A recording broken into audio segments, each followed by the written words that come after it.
voyage jusqu'aux origines de la foi. L'affaire des placards et protestations en France. Épisode 27. La réforme française au XVIe siècle n'a pas été un long fleuve tranquille. Il y avait de fortes tensions et des conflits entre les protestants et les catholiques. Et dans la deuxième moitié du siècle, il y eut plusieurs guerres entre eux. Dans les années 1530, la frustration s'est accrue, car ils voyaient leurs rêves se réaliser ailleurs, en Allemagne et en Suisse, tandis qu'en France, ils étaient à la traîne. Afin de faire avancer leur cause, ils pensaient devoir porter un coup audacieux à l'encontre de Rome et s'attaquer à l'un des sujets les plus controversés, la messe. Un tract fut rédigé. Beaucoup pensent que Farel l'a écrit en Suisse, bien que d'autres disent que c'est Antoine de Marcourt qui l'a écrit.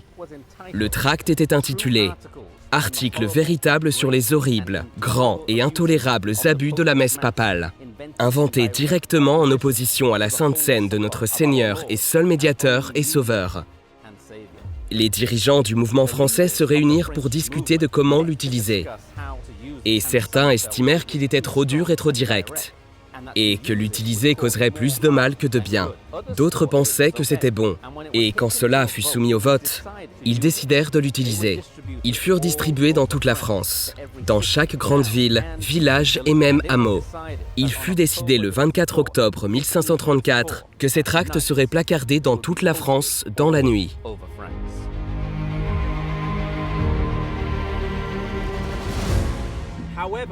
Cependant, au lieu de faire avancer la réforme, cette action zélée et finalement peu judicieuse a entraîné la ruine. Non seulement sur ceux qui avaient affiché les pancartes, mais aussi sur la foi réformée ou protestante, dans toute la France. L'une des affiches fut apposée sur la porte de la chambre personnelle du roi. Enragé, il dit « Que tous soient saisis sans distinction, ceux qui sont soupçonnés d'hérésie, et je les exterminerai tous. » Les dirigeants de l'Église romaine détenaient ce qu'ils avaient tant désiré, une raison d'anéantir les protestants.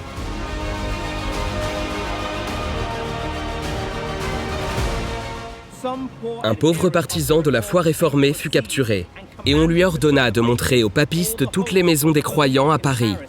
Et sous menace de mort, lâchement, il trahit son peuple. Il marchait dans les rues de Paris et arrachait les gens à leur maison, les emprisonnait avant de les juger, de les torturer et de les tuer. Des centaines de personnes ont fui Paris, des gens de tous rangs sociaux, professeurs d'université, princes, artisans. Et l'Église catholique fut surprise de constater le nombre de protestants ayant vécu à Paris sans qu'elle ne le sache.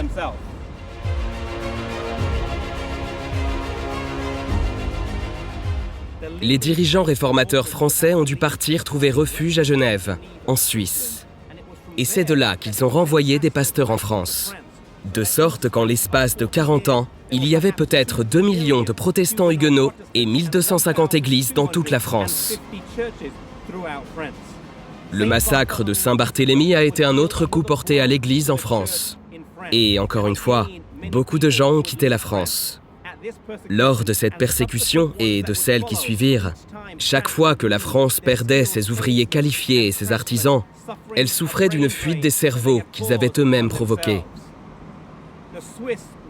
L'industrie horlogère suisse s'est construite en grande partie par des protestants huguenots français qui avaient fui là-bas.